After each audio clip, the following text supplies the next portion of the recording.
Hello and thank you for joining me today on The Political Conversationalist. My name's Ben Phipps, and we mentioned these people during our video last Sunday about George Soros. We mentioned the Koch brothers. And the Koch brothers, I assume it's Koch, it could be Koch. Anyway, the Koch brothers are basically the George Soros of Republicans. They are billionaire donators to many political campaigns, and they also have their own foundations and organizations that stand up for their beliefs. So, what do we know about the Koch brothers? And again, I apologize, but this is going to be very similar to the George Soros video. I'm not going to spread conspiracy theories, and I'm not going to spread things that have not been actually verified. So we're going to know what we know, and then we can guess at what the truth actually is. The Koch brothers are worth $96.6 billion put together. And they made their money mostly off of the oil industry. Not just oil wells or selling oil, but also refining oil. Also, even one of the brothers actually gave or built oil refineries inside of the Soviet Union at the time under Joseph Stalin. They had numerous oil pipelines running across the U.S. And what we can learn about them from their habits in the oil industry is that they are bad for the environment put together. There have been numerous oil leaks. There have even been pipeline explosions and things like that. And from what we've heard from former Koch employees, it's largely because they don't want to maintain things. They don't want to shut things off. And the bottom dollar is the bottom line in any kind of type of Koch industry. Now, the Koch brothers used to be libertarian, and libertarians I might do a video on them. They're out there. They really are. They are the biggest third party in the U.S. right now, which isn't saying much because there really aren't third parties in the U.S., but they are the biggest third party in the U.S., and mainly, when I think of libertarian, the first thing I think of is taxation is theft. They don't want the government to take any taxes away from people, and that's just wrong. So that's why I think libertarians are a little bit out there. But anyway, one of the brothers actually ran on a libertarian platform as vice president some years back. Of course, they didn't win. But the Koch brothers typically support Republicans.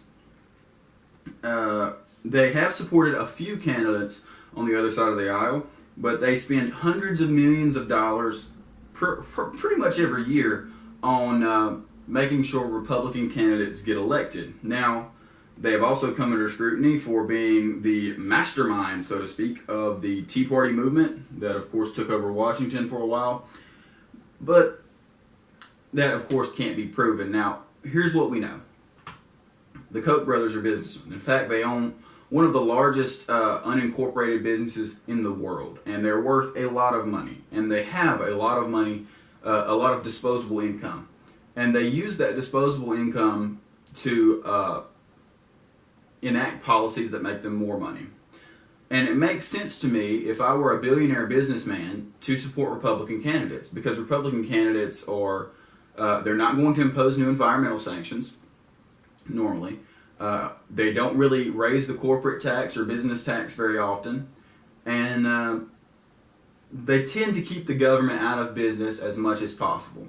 So if I were a billionaire businessman and I wanted to make my businesses more profitable, I would vote Republican. Now, the Koch brothers go a step further. Instead of just voting Republican, they actively, monetarily support Republicans.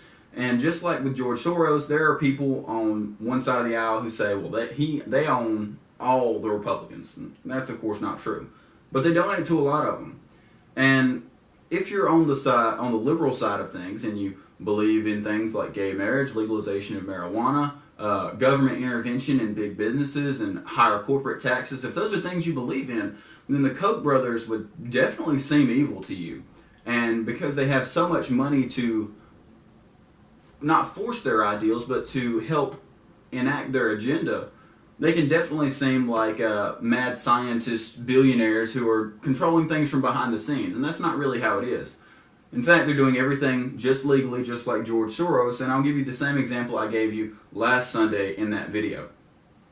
Imagine you're running for office, and you truly believe in what you believe in, and you want to enact things, and you want to help the common man, and you want to help people. Now, these brothers approach you, maybe not personally, maybe through someone else, and they say, we want to donate to your campaign. We like what you believe in.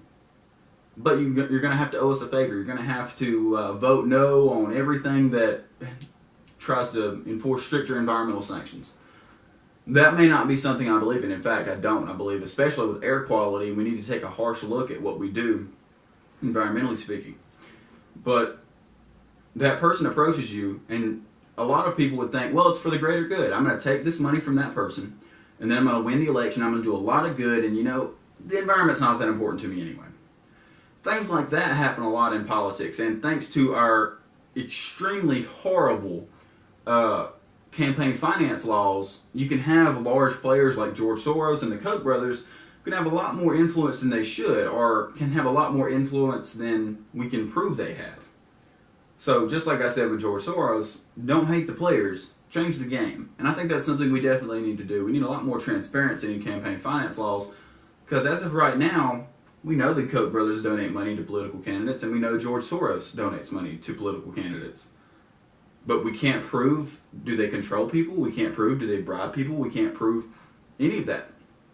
The only thing we can prove is that they are both billionaires that deal with, that like to use their money for political means. And that's all we can prove, unfortunately.